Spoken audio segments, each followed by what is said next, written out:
I don't know why I'm telling this now. It's been 3 years and I still open the university's official floor plan on my laptop sometimes. Just to look at it. Just to remind myself that what I found is not on there. Has never been on there. And the longer I stare at it, the less I'm able to convince myself that I imagined the whole thing. It was finals week. November. The kind of cold that doesn't feel like weather anymore. It feels like the building itself is breathing it at you. I was in my 4th year of architecture school, which means I knew that campus better than I knew my own apartment. Every stairwell, every maintenance corridor, every basement storage room that the underclassmen thought was locked but wasn't. When you study buildings for 4 years, you stop seeing them as places and start seeing them as systems. Pipes, load-bearing walls, square footage that has to add up. That's the part that still gets me. The square footage. I was in Mercer Hall. Old building, 1960s concrete, the kind that always smells faintly of chalk dust and old carpet no matter how many times they renovate it. I was looking for an empty room to study in because the library was full and my roommate had people over and I just needed 4 walls and silence. I'd been in Mercer Hall 100 times. I knew the 2nd floor had a row of unused seminar rooms on the east side. Small, usually unlocked, usually empty after 9 p.m. I'd studied in them before. Nothing unusual about going back. I took the east stairwell up, turned left at the top, walked the hallway, and that's when I noticed that the hallway was longer than it should have been. I know how that sounds, but I'm an architecture student. Spatial proportion is not something I misread. I'd walked that hallway maybe 40, 50 times. I knew where it ended. I knew there were 4 seminar rooms on the left, a fire exit at the end of the hall, and that was it. But that night, the hallway kept going. Maybe 15 extra feet. Maybe 20.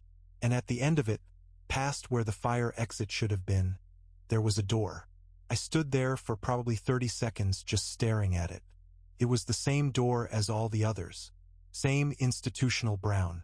Same narrow vertical window in the upper half. Same silver handle. But every other door in that hallway had a small placard beside it. Room number, department, fire safety code sticker. This door had nothing. The wall beside it was just wall. No placard. No number. No sticker.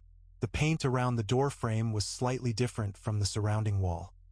Not a different color, just a different texture. Older. Like it had been applied at a different time.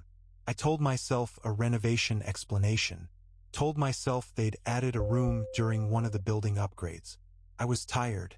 It was past 11 p.m. I wasn't looking for a mystery. I was looking for somewhere to sit and go over structural load calculations for 6 hours. But I tried the handle anyway. It opened. If you've ever walked into a room and felt immediately that the air inside it is wrong. Not bad, not dangerous, just wrong in a way you can't assign to anything specific, that's what this was. The air was stale in a way that felt less like poor ventilation and more like it hadn't been disturbed in a long time.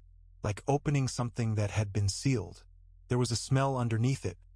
Not rot, not mildew, not anything I can name cleanly. Something dry and old and faintly metallic. Like old coins. Like the inside of something that used to be alive. The room was small.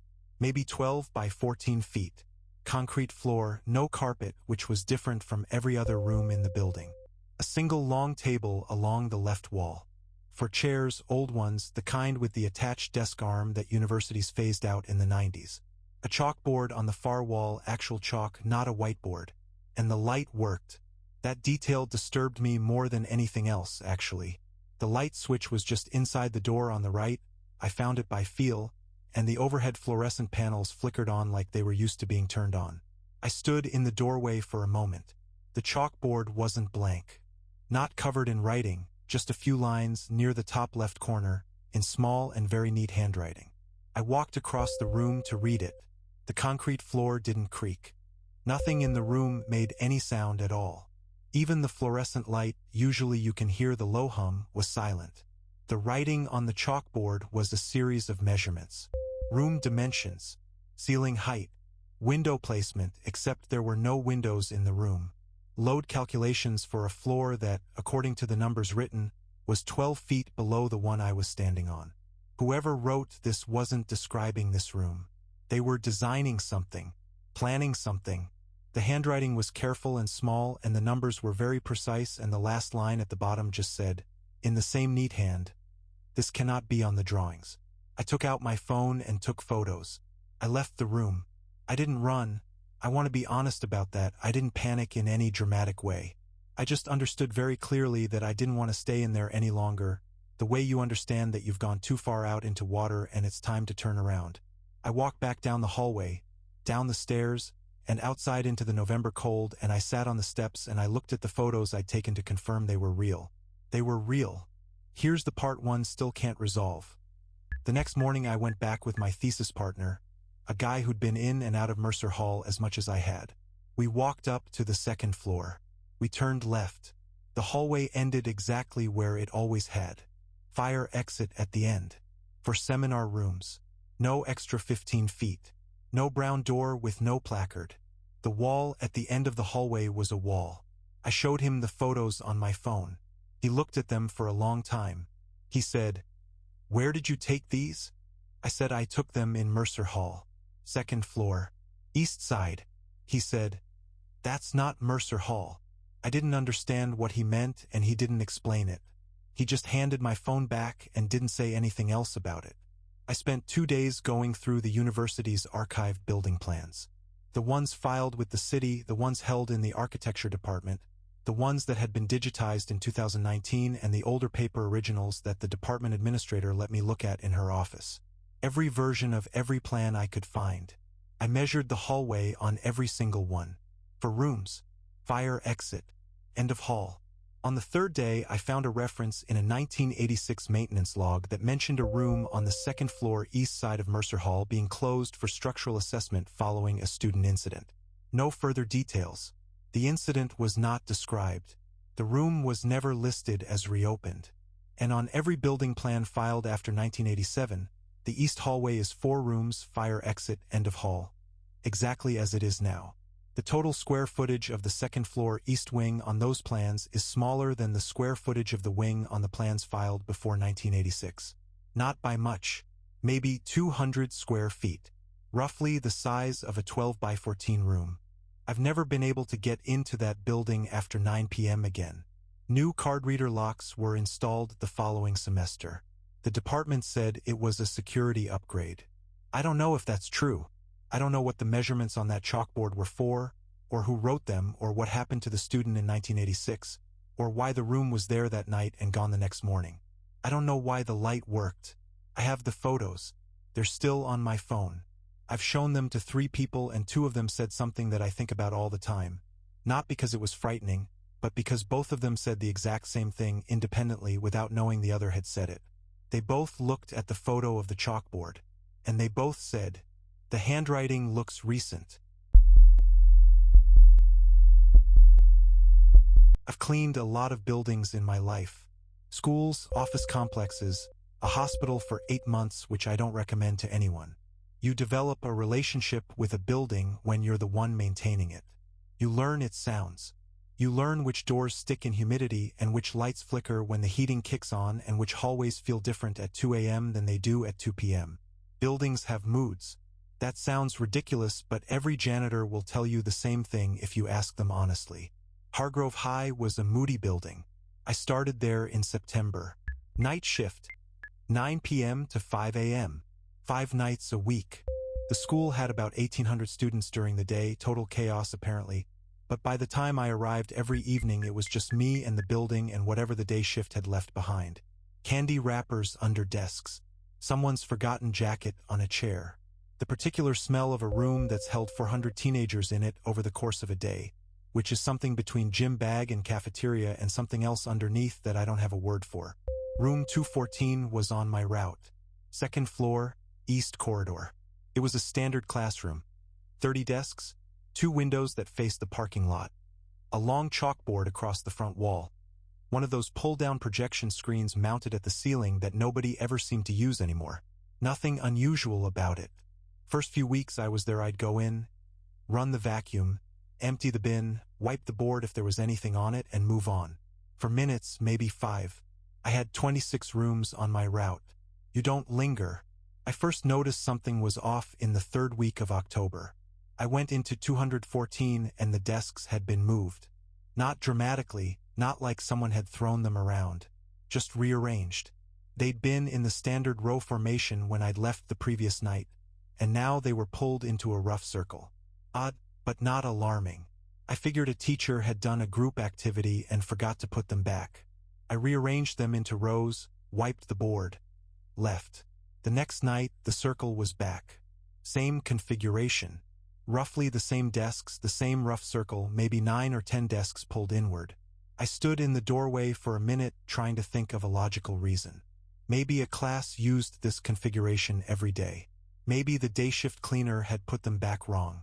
I rearranged them again, noted it in my head, moved on. This happened 4 more times over the next 2 weeks. Every single night I'd rearrange those desks into rows. Every single night I came back they were in the circle again. I started paying closer attention. On the 5th night I noticed the chalkboard. I'd been wiping it clean every night without really looking at what was on it. You get into a rhythm on a night shift, your brain goes somewhere else while your hands do the work. But that night I actually stopped and looked before I wiped it. And there was something drawn in the center of the board. A shape. Not words, not numbers, a shape. A circle with lines radiating outward from it. Almost like a sun, except the lines weren't even and they weren't straight. They curved slightly, each one in the same direction like something spinning. Around the outside of the circle there were marks. Small, repeated, evenly spaced. Tick marks. I counted them without meaning to. There were 31. I stood there and looked at it for longer than I should have. Then I wiped it off and went home. Now here's what you have to understand about the next part. And I need you to really sit with this because this is the part that changed what this was for me. This is the thing that moved it from strange to something else entirely. I came in the following night and the shape was back on the board. Identical. Same circle, same curved radiating lines, same 31 tick marks around the outside. Chalk dust on the tray below it. Fresh. Not settled. And in the center of the desk circle, on the floor, there was a small pile of ash.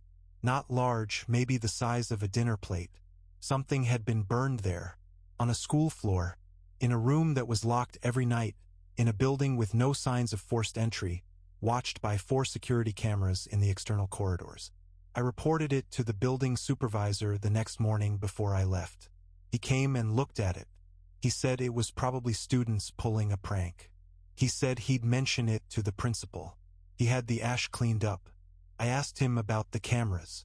I asked him who'd been in the building after hours. He told me the cameras had shown no entry. Nobody had come in. I didn't sleep well that day. I want to be honest here. I'm not a superstitious man. I was raised practical. When something is wrong, I look for what's causing it and I fix it. That's the job. That's also just how I'm built. So I didn't let myself go to the place where this felt like something beyond explanation. I told myself there was a rational explanation I hadn't found yet. Kids who knew a way in that the cameras didn't cover. A door propped open somewhere. Something. The symbols kept appearing. Every 3rd or 4th night. Always the same shape, always the same 31 marks. Always chalk dust fresh in the tray. Sometimes there was no ash. Sometimes there was that metallic smell. Faint, like something had been heated. Once there were small objects arranged in the circle of desks. Rocks. Just regular rocks, nothing unusual about them, the kind you'd pick up from the ground outside. 7 of them, evenly spaced in a ring on the floor. I started photographing everything before I cleaned it. Kept a log. Dates, times, exactly what I found. Exactly what I removed. I don't know why I did this. Some instinct, the same instinct that makes you document damage to a rental car before you drive off the lot. Something told me I needed a record. 6 weeks in, I came into 214 on a Thursday night and the chalkboard was different. The shape was still there.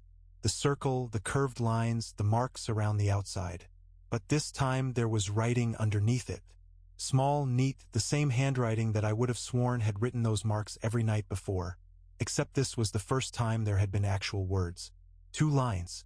I stood in front of the board and read them and I felt something happen in my chest that I don't have a better word for than wrong. Just wrong. The way your body knows something before your brain catches up. The first line was my daughter's full name. The second line was our home address. I stood there and I didn't move for what felt like a long time. I remember the sound of the building's heating system. I remember the parking lot lights through the window making orange shapes on the floor. I remember my own breathing being very loud in that room. I took a photo. My hands were steady, I noticed that. My hands were completely steady and I don't know why, and it scared me that they were. I called the police that night. Not the building supervisor, not the principal, the police. I filed a report. They came and looked at it and took my photographs and wrote things down and told me they would look into it. They said they'd check the camera footage. They said they'd have a patrol car make passes by the school overnight. They were very calm about it. Professionally calm, which in my experience means they don't know what to do with what you've given them. I took the next 2 nights off. Called in. Stayed home. I told my daughter.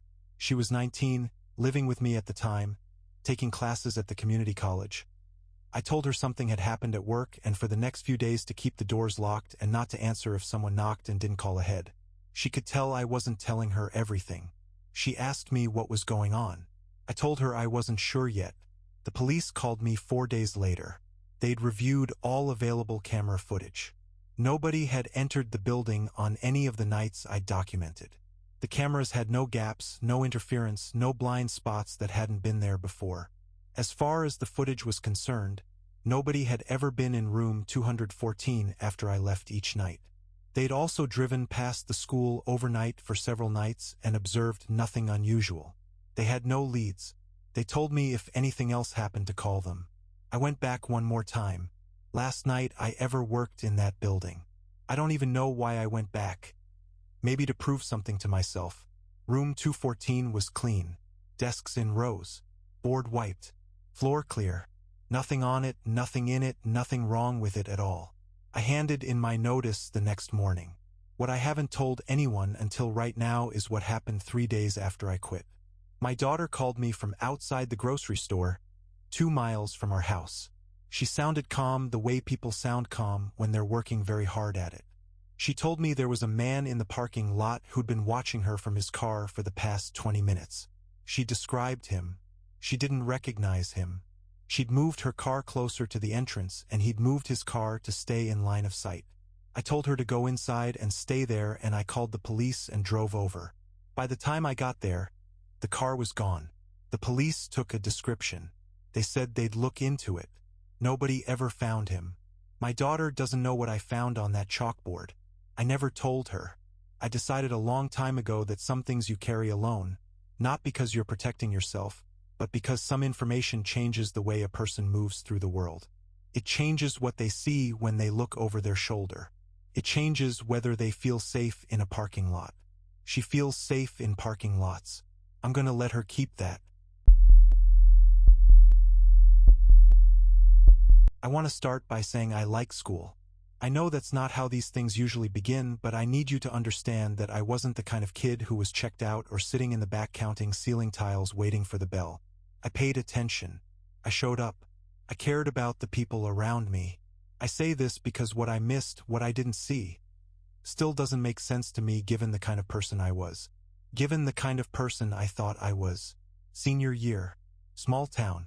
The kind of place where everybody's family has been there for 2 or 3 generations and you grow up knowing not just your classmates but their parents, their older siblings, which family has the dog that barks all night, which house always has its Christmas lights up until February. That specific kind of small town where familiarity feels like safety. Where you assume you know everyone because you've known them your whole life. That assumption is the thing. That's what I keep coming back to. He transferred in at the start of senior year. Which was unusual. People didn't transfer into our school senior year. They transferred out sometimes if a family moved, but nobody moved in senior year. Nobody starts over in a place like that at 17. I remember thinking that was odd for about 30 seconds and then letting it go because we were 17 and there were 100 other things happening and he seemed fine. He seemed totally, completely fine. He sat in the back row of AP English. 3rd desk from the window. I know this exactly because I sat in the 2nd desk from the window, 1 seat ahead of him, and we were in that room together 5 days a week for 9 months. His name, I'm not going to use it. Not because I'm protecting him. For the opposite reason. I don't want it in my mouth. He was quiet. That's the word everyone used afterward. He was so quiet. And I understand why people say that, but it's not quite right, or it's not the whole picture. He wasn't uncomfortable quiet. He wasn't shy quiet. He was the kind of quiet that reads as thoughtful, considered, like he was listening more carefully than everyone else. Teachers liked him for it. A few of them mentioned it specifically, that he really listened, that he asked good questions when he did speak, that he seemed mature for his age. More than one teacher used that exact phrase. Mature for his age. I sat one seat ahead of him for 9 months and I thought he was fine. Here's what I remember now, though. Here's what I've been reassembling for the past 6 years, like picking up broken glass in the dark, trying to figure out what the shape of it was. He always came in before class started. Always already seated when other people arrived. I don't remember a single instance of him coming in after me, or after most of the class. He was just always there, already in his seat, already looking at whatever was on his desk. Calm the way a person is calm when they've already done their preparation. I didn't think about this when it was happening. I've thought about it maybe 1,000 times since. He noticed things, specific things. Not in a way that was obvious, not in a way that tripped any alarm. But he would mention details about people that you wouldn't expect him to know. Which route someone walked home. What time someone's parents left for work in the morning. He folded these things into normal conversation so smoothly that they didn't land wrong in the moment. Someone would mention being tired and he'd say something like, "Yeah, you've had a long week. I saw you walking home late on Tuesday." And the person would just nod and move on. Because it seemed like the kind of thing a classmate notices. The kind of thing a person in a small town notices. I remembered that Tuesday comment about 2 years later, in a different context, and my stomach dropped in a way that it has never fully recovered from. Junior year of college, I was home for Thanksgiving. Sitting in my parents' kitchen and my mom mentioned his name. This was right after it came out, right after he was arrested, and the whole town was doing that thing small towns do where everyone is talking and nobody is saying anything useful. And my mom said something like, "I always thought there was something a little off about him," and I wanted to scream. Not at her, at myself, because I had sat one seat ahead of him for 9 months and I had thought he was fine. The arrest. I'm not going to go into the full details because this isn't about what he did. What he did is documented. What I want to talk about is what the investigation revealed about the time he was in our school, because this is the part that didn't make the local coverage and the part that I think about in the specific dark way that doesn't leave you. He had a notebook. They found it. Not a journal, nothing personal, nothing emotional. A record. Detailed, systematic, organized the way someone organizes something they take seriously. He had entries on people from our class. Routines. Schedules. Physical descriptions written with a specificity that makes your skin move when you hear them read back. He had mapped, over the course of that year, the daily movements of 14 people in our school. Arrival times, departure routes, extracurricular schedules, which ones walked alone, which ones had parents who worked late. I was in the notebook. I'm not going to say what was written. I've only read it once, and I read it standing in a hallway outside a detective's office, and I put it down before I finished, and I have not gone back to it, and I am not going to. What I will say is this. The entries about me started in October, which means within the first few weeks of him transferring in, which means while I was sitting one seat ahead of him thinking he was quiet and thoughtful and fine, he had already started writing things down. There's a specific memory that I've never been able to put away. It's small, which is why it keeps coming back, because the horror of something small is that it has no edge to it, no boundary, it just sits in the middle of everything. October, AP English. We were doing some kind of peer review exercise, passing drafts around. His draft ended up in my hands. It was good, organized, clear, made an argument I actually found interesting.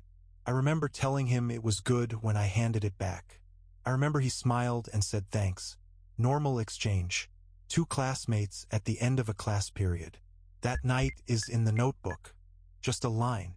Just the date, what I was wearing, what time I left the building, which direction I walked. I told him his essay was good, and he wrote down which direction I walked home. I've gone over senior year so many times in my head, looking for the moment I should have known, looking for the missed signal, the thing that should have tripped something in me. And the most honest answer I can give, the one that I've landed on after 6 years of sitting with it, is that there wasn't one. There was no dramatic red flag, no moment where alarm bells should have rung. He was constructed to pass. Whatever he was very good at being what a room needed him to be. Quiet when quiet was valued. Engaged when engagement was expected. He gave every teacher the version of a student they wanted to see, and every classmate the version of a peer that felt familiar and unthreatening, and he did this for 9 months without slipping once.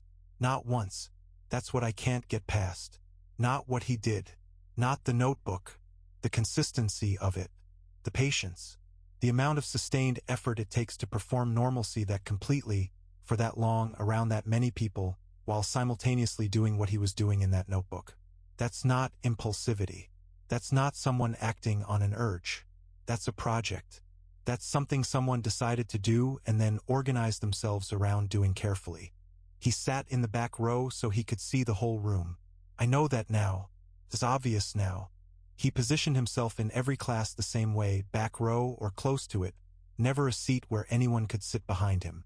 At the time, it just seemed like a preference. The preference of a quiet person who didn't want to be called on. I'm 24 now. I teach. I know it's strange given everything, but I teach middle school. And I notice things now that I didn't know how to notice at 17. The kid who always knows where everyone is. The one who asks questions that are a little too specific. The one who is a little too composed for their age in a way that reads as maturity but might be something else. I'm not saying every quiet kid is something to worry about. I'm not saying that at all. Most quiet kids are just quiet kids. I'm saying that the performance of normalcy is itself a skill. And some people have practiced it. And the classroom is a very good place to practice it because everyone is so busy trying to get through their own day that they're not watching carefully enough. I wasn't watching carefully enough. I sat one seat ahead of him for 9 months. I still don't know everything he wrote down. The thing about exhaustion, real exhaustion, the kind that builds over weeks and not just a bad night, is that it doesn't feel dramatic. It doesn't feel like a crisis. It just feels like the world has developed a slight lag. Like everything is happening a half second after it should be and your brain is constantly, quietly working to catch up. You stop trusting small things. Did I lock the door? Did I send that email? Did I actually eat today or did I just think about eating? You exist in this low-grade uncertainty about your own experience, and after a while that starts to feel normal. That starts to feel like just the way things are. I was in my 2nd year of a doctoral program in comparative literature. Fall semester. I was teaching 2 undergraduate sections, taking 2 graduate seminars, trying to finish a chapter draft for my advisor who had the specific talent of making every deadline feel like a moral failing if you missed it. I was sleeping maybe 4 hours a night. Sometimes less. I had been running on caffeine and obligation for so long that I had genuinely lost the ability to tell the difference between tired and fine. The night lecture was Tuesdays and Thursdays, 9 to 10:15 p.m. A graduate seminar, 6 students including me, 1 professor, a room on the 4th floor of the humanities building that always smelled like dry erase marker and radiator heat. The professor was the kind of academic who treated seminar like a performance. Long silences before he responded to anything, like he was consulting something internal that the rest of us didn't have access to. I didn't like him much, but I respected the material and I needed the credit, and so I showed up. This was a Thursday, late October, I think, or early November. I've tried to pin the exact date and I can't, which is part of what bothers me because I used to be meticulous about dates. I had a planner. I logged everything. The fact that this particular Thursday has gone soft at the edges in my memory is something I've thought about more than I probably should. I got to the building at around 8:40, took the elevator to the 4th floor. The stairs in that building were at the far end and I was tired and I wasn't doing the stairs. The hallway on 4 was empty the way institutional hallways are empty at night, which is a different quality of empty than during the day. During the day, an empty hallway is just a hallway between uses. At night, an empty hallway is a hallway that is specifically, deliberately empty. The fluorescent lights hummed. One of them, 3 panels down from the elevator, had a flicker to it. Not a constant flicker, just an occasional one, irregular, the kind that catches your peripheral vision and makes you look up even when you don't want to. I went to the seminar room. The door was open. The light was already on inside. This was normal. Someone usually got there before me. One guy in the seminar was the type who arrived 15 minutes early to everything as a kind of personal ideology. I went in. put my bag down, took off my coat, sat in my usual seat, which was the third chair on the left side of the table, got out my notes, got out my copy of the text we were discussing that week, poured bad coffee from the thermos I'd brought. Normal. Completely normal. The seminar started at 9. By 9:10 everyone was there and the professor had begun and we were into the material and I was taking notes and my coffee was getting cold and the radiator was making that sound it always made, like something small was trapped inside it, and periodically remembering that fact. Somewhere around 9:30 the professor asked a question and directed it to the person sitting at the far end of the table. I looked up from my notes. There were 7 people in the room. There were supposed to be 7 people in the room. 6 students, 1 professor. But I counted again because something made me count again and I got 7, and then I tried to identify each person individually rather than just counting heads, and I got to 6, professor plus 5 students, and then there was a 7th person at the far end of the table that I couldn't immediately place. I want to be careful about how I describe this because I've told this story before and the reaction is always to jump to a conclusion that I'm not actually drawing. I'm not saying what was at the end of the table wasn't a person. I'm saying I couldn't place them, meaning I couldn't reconcile what I was seeing with any of the 5 other students I knew. Wrong height for one, wrong hair for another, wrong, just wrong in small ways, in ways that each individually could be explained by bad lighting or tiredness, but that together added up to this is not a person I know. I looked at the professor. He was talking, directing his answer toward the student he'd called on, making a point about something I was no longer tracking. He showed no sign of registering anything unusual. I looked at the student next to me. I'll call her Kay, and she was writing in her notebook, focused, not looking up. Normal. I thought about saying something and the thought felt bizarre immediately, the way thoughts feel bizarre when you're exhausted and the filter between internal and speakable gets thin. What would I say? Hey, who's that? In the middle of a seminar. At 9:30 p.m. with a professor who already thought most of us weren't serious enough. So I looked back at the end of the table. The 7th person was looking at me. Not in the way people look at each other in a seminar room when someone makes a point and you check the room for reactions. Not a glance. A direct, settled look, the kind that has been going on for longer than you caught it, the kind that suggests the looking started before you noticed it. I held it for a second. I don't know why, some combination of stubbornness and confusion, and then I looked down at my notes. My notes for the last 20 minutes were wrong. Not wrong in the sense of containing errors about the material. Wrong in the sense that the handwriting was different. Slightly. Enough that I noticed. My handwriting under normal circumstances is small and slightly left-leaning. Fast. Shortcuts in letters because I write quickly. What was on the page in front of me was larger. More upright. Deliberate in a way that my handwriting when I'm taking live notes is never deliberate. I have no explanation for this. I want to say something like maybe I was writing differently because I was tired, and the problem with that is that I've been tired before. I've taken notes half asleep before. My handwriting gets messier when I'm tired, not more deliberate. I didn't look up again for the rest of the seminar. At 10:15 the professor wrapped up and people started collecting their things, and I kept my eyes on the table while I put my notes away, and I made myself count to 30 before I looked at the end of the table. The chair was empty. I watched everyone leave. I watched each person specifically. 5 students, 1 professor, 6 people walking out of a room. I stood by the table until the room was empty except for me, and then I stood there for another minute or so with the radiator making its noise and the dry erase smell and the bad overhead lighting. 6 chairs were pushed back from the table the way chairs get pushed back when people stand up and leave. The chair at the far end, the one where I'd seen the 7th person, was pushed back too. Moved. Not the same position it had been in when I arrived. I went home. I slept for 11 hours, which I hadn't done in months. I want to say that detail is just a detail, but it doesn't feel like one. It feels like something happened in that room that used something up. Some resource I didn't know I was spending. The following Tuesday I came to seminar early and I counted the chairs before anyone arrived. 6 chairs around the table. Professor's chair at the head. Total of 7 positions. I sat down and I thought about this for a while. If there had been a 7th person in the room, there was always going to be a chair for them. The semester ended. I finished my chapter draft. I stopped taking that particular seminar and didn't see most of those people again. I've never brought this up with Kay or anyone else who was there that night because the specific fear isn't that they'll tell me I imagined it. It's that they'll tell me they saw it too and didn't say anything either. That fear makes a specific kind of sense if you think about it. Because if nobody said anything, there might be a reason nobody said anything. A shared, unspoken agreement that some things in a room at 9:30 on a Thursday night, in a building that empties out and goes quiet and becomes a different kind of place than it is during the day. Some things are better left inside the room where you found them. I transferred to a different program the following year. I told my advisor it was a better fit for my research. That part was also true. She had a way of making you feel like the most important person in the room.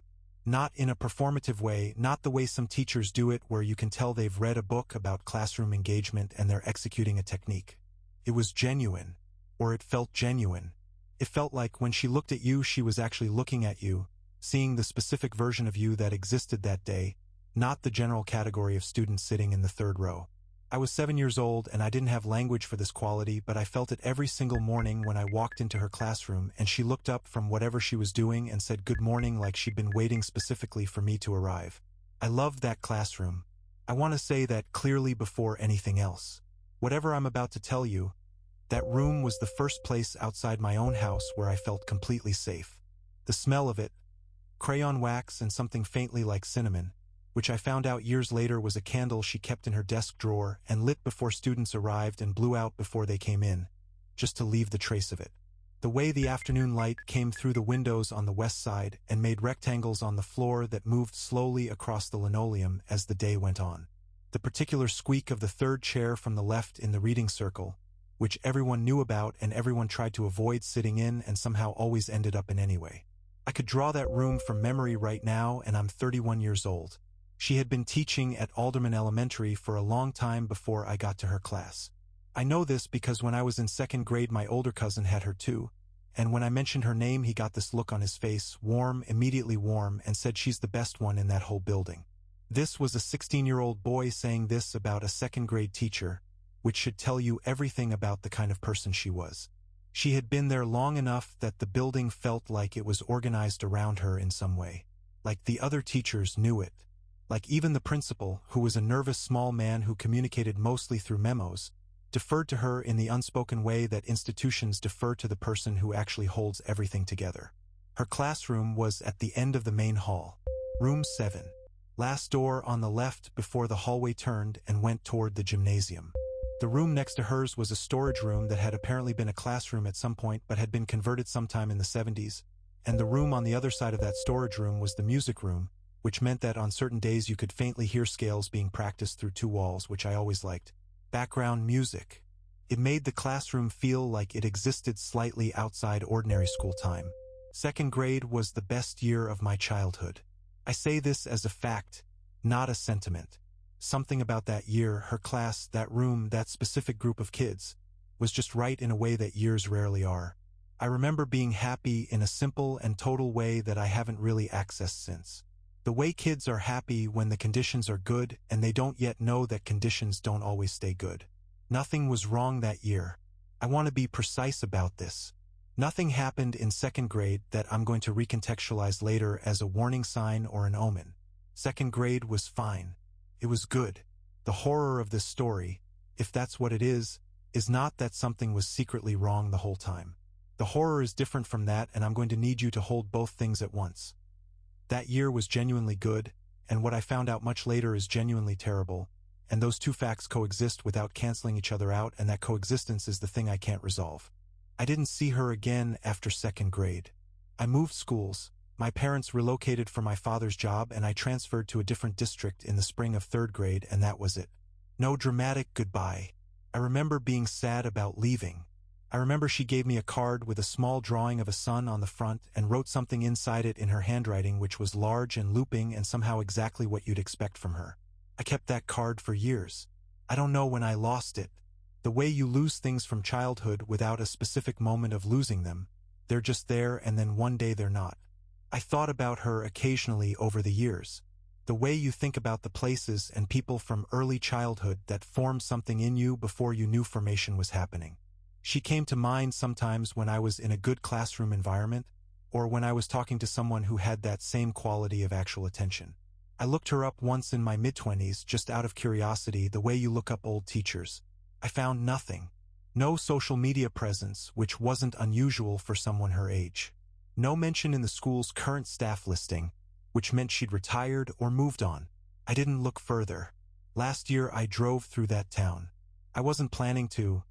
I was passing through on a longer drive and I had time and something pulled at me, the specific nostalgia of a place you were small in. I drove past the house we'd lived in, past the church my parents used to take us to, and then almost without deciding to, I drove to Alderman Elementary. The building was being torn down. Not mid-demolition, early stages. The parking lot was full of equipment. A section of the roof on the east side had already come down. The main entrance was boarded up with plywood, and there was a chain-link construction fence around the perimeter with a notice on it about the new building going up in its place. I parked across the street and sat in the car and looked at it for a while. There's something specifically strange about seeing a building from your childhood being demolished. It's not grief exactly. It's more like a spatial disorientation, the discovery that the place you carried in your memory occupied real physical space and that space can simply end. I got out and walked to the fence. I don't know what I was looking for. A last look, maybe. The west wing was still mostly intact and I could see the hallway windows, and I knew from the position of them roughly where room 7 would have been. I stood there looking at the section of building that used to be the main hall. There was a man in a hard hat about 20 feet away, doing something with a clipboard. I asked him if he worked with the demolition crew. He said he was the site supervisor. I told him I'd gone to school here as a kid and asked how far along the demolition was. He said they were about 3 weeks in. He was friendly, the way people get when someone has an obvious emotional connection to a place they're taking apart. I asked just to ask how the inside looked, whether it was in rough shape. He said most of it was what you'd expect. Old building, some water damage in the east wing, the usual. And then he paused, and he said they'd found something unexpected that morning in the main hall section. In the wall cavity. I asked what they found. He looked at me for a moment in a way I couldn't read. Not suspicious. More like he was deciding something. Then he said they'd found a cavity behind the wall between room 7 and the old storage room next to it. Not a structural space, not something that should have been there. A sealed cavity, maybe 2 feet deep, running about 6 feet along the shared wall. And inside it, personal items. A collection of them. Arranged, he said, not dumped, not fallen there accidentally. Arranged carefully, the way someone puts things away. He didn't tell me what the items were specifically. I asked and he said the site had been paused and they'd called the county because they weren't sure whether what they found needed to be reported.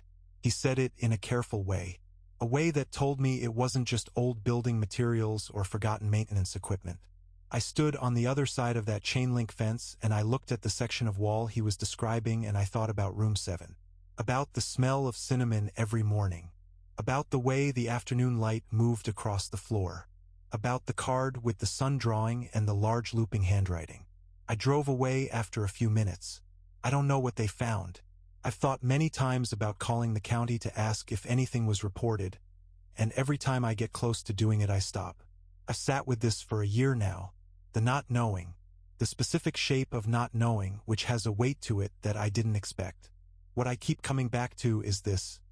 The cavity was behind the wall of a room that one person had occupied for a very long time. A room at the end of a hall. A room that children came into every morning and left every afternoon and felt safe in. And I did feel safe in it. That's still true. I need that to still be true. I haven't said her name out loud since the day I stood at that fence. I don't think I'm going to start now. I'll be honest with you. I was barely paying attention. That's the part that gets me now, looking back. Not in a guilty way, more in a specific kind of ironic way, because the whole point of remote learning in 2021 was that nobody was really paying attention. That was the unspoken agreement between students and professors that entire year. You showed up. You kept your camera off. You existed in the Zoom window as a black rectangle with your name on it, and the professor talked at the black rectangles, and somewhere in their education was theoretically occurring. I had my camera off, my microphone muted, my laptop propped on my dorm bed with a pillow behind it, and I was eating cereal at 9:15 in the morning while a professor I had never met in person lectured about developmental psychology to 43 black rectangles. This was spring semester, second year of community college. The class was a requirement. I wasn't there because I found developmental psychology fascinating. I was there because it was a checkbox and the only section that fit my schedule met on Tuesday and Thursday mornings, and I was doing what needed to be done. The professor was fine. Organized, clear, didn't run over time. I had no feelings about her either way, which in the context of that year was basically a glowing review. The attendance list on our course portal updated in real time during class. This was a feature the college had added that semester, some administrative decision about tracking engagement, which in practice meant the list refreshed every few minutes and showed who was logged in, who had been active in the portal recently, who had submitted work. It was visible to students on the class page sidebar. I don't know why they made it visible to students. Probably nobody thought carefully about it. I wasn't looking at it intentionally. I was on the course page because that's where the lecture slide link was, and the attendance list was just there in the sidebar, and I noticed it the way you notice something in your peripheral vision that is slightly wrong without immediately knowing why. There was a name on the list marked present that I recognized. I want to explain why I recognized it. This was a class of 43 students, and I knew maybe 4 of them by name. But this name I knew because it had been in the student newsletter 6 weeks earlier. The college sent a student newsletter. I almost never read it. I'd read that particular one because my roommate had left it open on our shared laptop, and I'd scrolled through it while waiting for a page to load. There had been a brief paragraph in it, careful, institutional, the language colleges use when they're conveying something terrible while trying to protect everyone's privacy, about a student who had passed away. The paragraph hadn't said how. It had offered counseling resources and expressed condolences from the administration. I'd read it and felt the particular sadness of hearing about the death of someone you didn't know, and then I'd closed the laptop and not thought about it again. The name in that paragraph was the name on the attendance list marked present. I put down my cereal. I looked at it for a while. I told myself I'd misread it. I looked again. I hadn't misread it. I told myself it was a different person with the same name. This was possible. It was not an unusual name. I told myself the newsletter had been vague and maybe I'd misremembered which class the student had been in. Maybe this was a coincidence of names. I told myself several things in quick succession, the way you do when your brain is trying to find the off-ramp before it has to process something properly. The lecture was still going. The professor was talking about attachment theory. The black rectangles were still black rectangles. The attendance list still showed the name marked present. I screenshotted it. I don't know why my first instinct was to document it. Maybe because I'd been in enough online environments where glitches disappeared and nobody believed you after the fact. I took 3 screenshots from different angles of the screen, which in retrospect is a strange thing to do, but it felt necessary. After class, I went to the course page and looked at the full roster. The name was there. Enrolled, active, listed as a current student. No notation, nothing flagged. Just a name in a list like any other name in a list, sitting there between 2 other names alphabetically like it belonged there. I emailed the professor that afternoon. I kept it simple. I said I'd noticed a name on the attendance list and I thought there might be an error, and I mentioned the newsletter. I didn't want to be dramatic about it. I framed it as a clerical thing, an administrative thing, the kind of thing that probably had a boring explanation. She replied 4 hours later. The email was 3 sentences. She thanked me for bringing it to her attention. She said she would look into it. The last sentence was, "Please don't share that screenshot with other students." Not please delete it. Not don't worry, it's a system error. Not I'll have IT look at it. Just please don't share it. I read that email probably 8 times. I didn't share the screenshot. I also didn't delete it. I kept it in a folder on my laptop that I made specifically for it, which is a strange thing to do with a screenshot of an attendance list, but the email had made me feel like it was something that needed to be kept. The following Tuesday, the name was on the list again. Same thing. Present. Logged in. Active. I looked at it during the lecture and I felt the particular stillness that comes when something you hoped was a one-time error turns out to have a pattern. Patterns are worse than single incidents. Single incidents can be flukes. Patterns are something operating according to a logic you don't have access to yet. I didn't email the professor again. Her response to the first email had been too careful. The specific carefulness of it had told me that she knew more than she was saying and had decided not to say it, which meant that asking again would either get me the same careful non-answer or would get me something I might not actually want. The name showed up 4 more times over the rest of the semester. Not every class, 4 more times, which made it 6 total, including the first time. I tracked them in a note on my phone. Dates, times, whether anything else was different about the class session. Nothing else was ever different. Everything else was always completely normal. 43 black rectangles, attachment theory, developmental psychology, the professor's organized clear voice, and this name in the sidebar, present and logged in and apparently there. I finished the semester. I got a B+ in the class. I thought about it over the summer, but with some distance it started to feel like something that had a boring administrative explanation that I simply hadn't been given access to. Inactive accounts not properly deactivated. A database error. Something that the college's IT department was aware of and had deprioritized because there were 100 other things to deprioritize. I talked myself into this explanation over several months. It was a comfortable explanation. It required the least restructuring of how I understood the world. Then in September I was cleaning out my laptop and I found the screenshots and I looked at them again and I noticed something I had not noticed when I took them. The timestamp. The course portal showed last login timestamps on the student roster, when each enrolled student had last accessed the system. It wasn't something I'd looked at closely before. I looked at it now in the screenshots for the name in question. Last login. The same day I sent the email to the professor. Not before. Not from weeks earlier when the student had still been alive. The same day I sent the email. Hours after I sent it. Time-stamped at 11:47 p.m. I had sent the email at 4:30 in the afternoon. I looked up the date of death that was referenced in the student newsletter. The newsletter hadn't given a specific date, just the month. But I went back to that newsletter, which I'd never deleted from my email, and I looked at the date it was sent.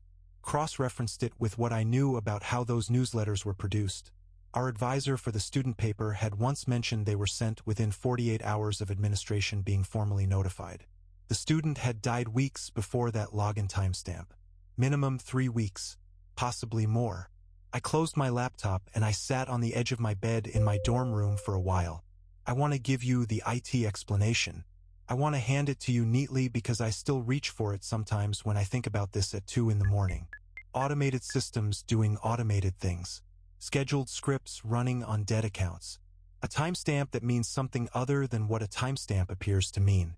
These explanations exist and they are plausible, and I have repeated them to myself more times than I can count. But here is what I can't make the IT explanation account for. The professor's email told me not to share the screenshot, not to share it with other students. She didn't say it was a system error. She didn't say IT would fix it. She said not to share it, and then the name appeared 4 more times and nobody ever fixed it and no one ever followed up with me. And at 11:47 p.m. on the night I first reported it, something logged into that account. The professor retired at the end of that academic year. I know this because I looked her up the following fall when I was registering for classes. She wasn't listed on the faculty page anymore. I don't know if the retirement was planned. I don't know if it was related to anything. I put it in the folder on my laptop with the screenshots. The folder has 6 items in it now. I haven't opened it in 4 months. I don't think I'm going to open it again. But I also haven't deleted it. I don't know what that says about me. I think it says that some part of me is still waiting for a 7th item. Something that would finally make the pattern make sense. So far, nothing. I've been teaching for 11 years. I want to put that on the table first because it matters for everything that comes after. 11 years means I have seen the full range of what a middle school building can produce in terms of strange, unpleasant, and occasionally alarming situations.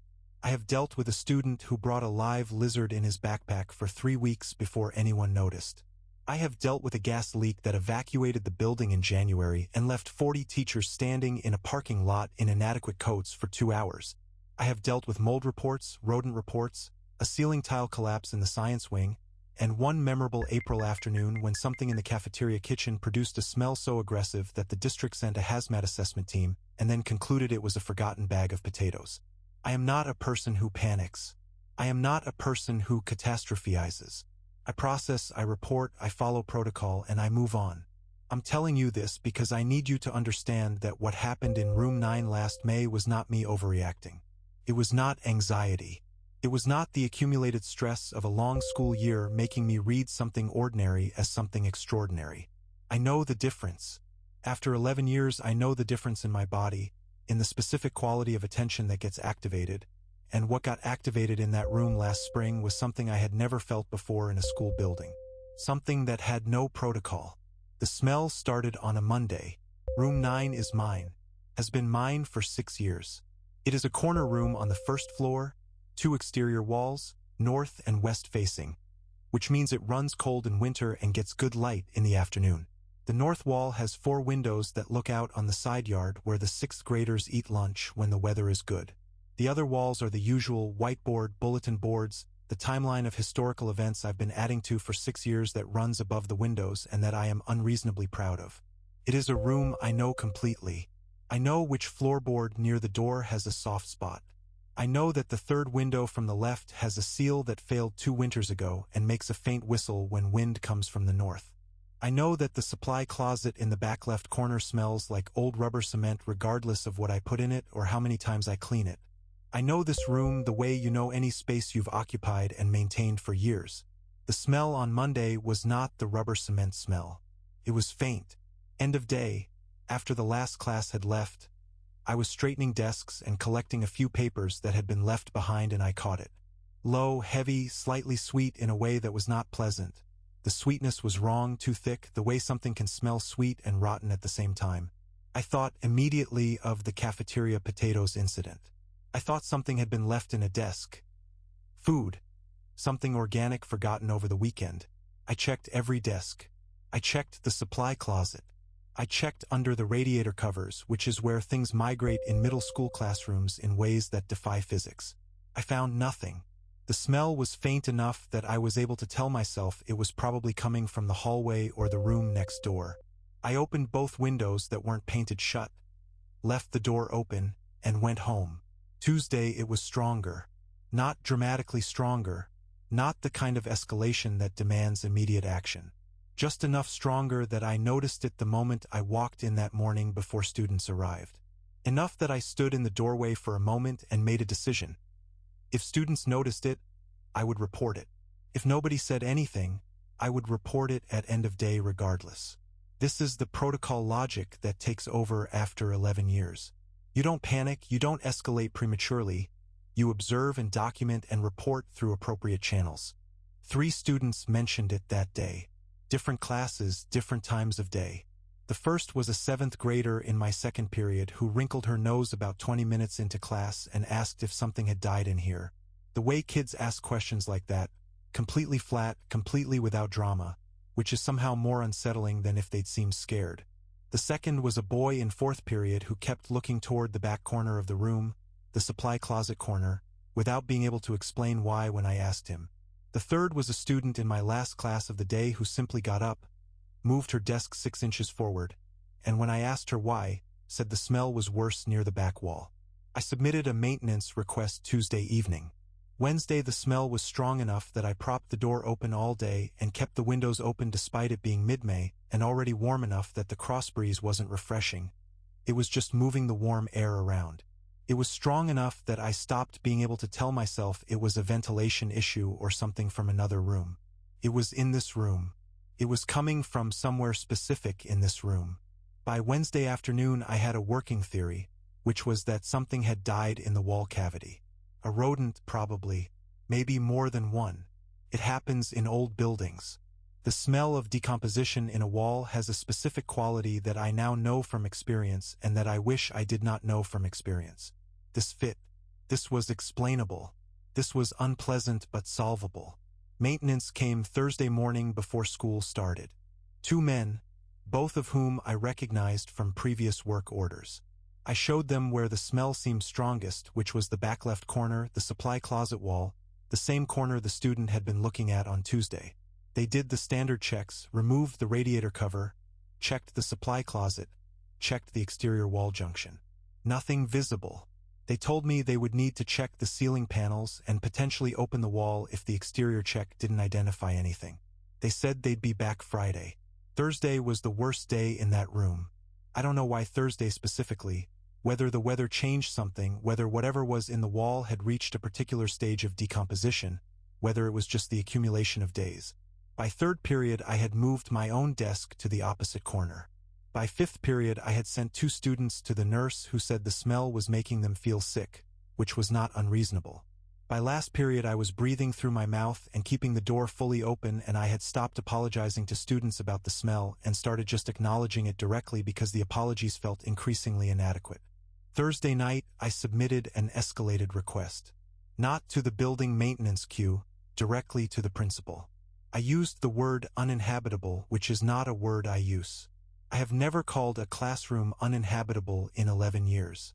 I sent the email at 9 p.m. and I received a response at 6 a.m. Friday saying that maintenance had been moved to first priority and the district facilities manager would be present. Friday morning, I arrived early. The facilities manager was already there with the 2 maintenance workers and a third person I didn't recognize who had a different kind of equipment, moisture sensors, an endoscopic camera rig, the kind of tools that suggest a more serious investigation than pulling radiator covers. They had started in the supply closet. The principal came and found me in the hallway and told me my classes were being moved to the gym for the day, that there would be a substitute managing them, and that I should remain available in case the facilities team had questions. The tone she used, careful, neutral, the specific neutrality of someone who has already been told something and has decided how much of it to pass along, told me that the preliminary assessment had found something.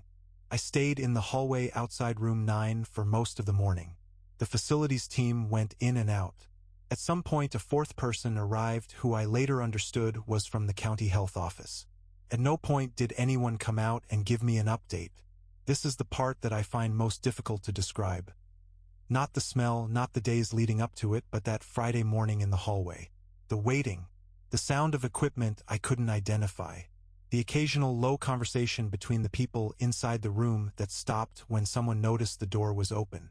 At around 11, the facilities manager came out and asked me several questions.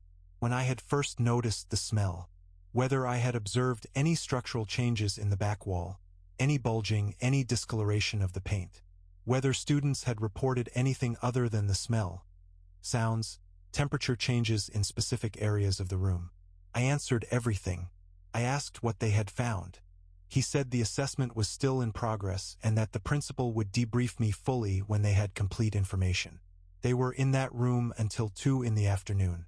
The debrief with the principal happened at 3, after students had left. She told me that the maintenance team had identified a significant accumulation in the ceiling wall junction above the supply closet. She used the word accumulation. She said the area would require professional remediation and that room 9 would be closed for the remainder of the school year, which was 3 weeks. She said a full report would be filed with the district. She said the health office representative would follow up with a written assessment. I asked her what specifically had been found. She looked at me for a moment, and then she looked at the table between us, and then she looked back at me. She said the remediation team would handle it and that I didn't need to concern myself with the specifics. I have been teaching for 11 years. I know what it means when an administrator tells a teacher they don't need to concern themselves with the specifics of something that happened in their own classroom. It means the specifics are not something they want in a teacher's head. It means the specifics are the kind of thing that, once in your head, changes how you stand in a room, how you look at walls, how you breathe. I asked if it was a health risk to the students who had been in the room that week. She said the health office assessment would address that and that letters would go home to parents. The letters went home the following Monday. I was not shown the letters before they went home. I was not shown the health office assessment. Room 9 was remediated over the following week by a company whose van I watched from the parking lot every morning. A company whose workers wore protective equipment that seemed excessive for a rodent problem, and then the room was repainted and recarpeted and I was told it was ready for use again with 1 week left in the school year. I went back in on the last Monday of the year. New paint smell, new carpet smell. Windows open, morning light coming in from the north and west the way it always does. My timeline of historical events still above the windows. The soft floorboard near the door still soft. Same room. The supply closet still smelled like old rubber cement. I stood in the doorway of that closet for a long time. I looked at the back wall, the ceiling junction, the corner where the facilities team had spent 5 hours on a Friday in May. The new paint was a slightly different shade from the rest of the room, close, but not exact. The way paint is always slightly different when it's been applied over something. I have thought about requesting the full remediation report through the district's public records process. I have the right to do that. I have not done it yet. My students come back to that room in September. 28 new 7th graders who have never been in that space, who will sit in those desks and look at that timeline and complain about the temperature and leave things under the radiator covers, and they will have no idea that anything happened in that corner. I haven't decided yet whether I'm going to request that report.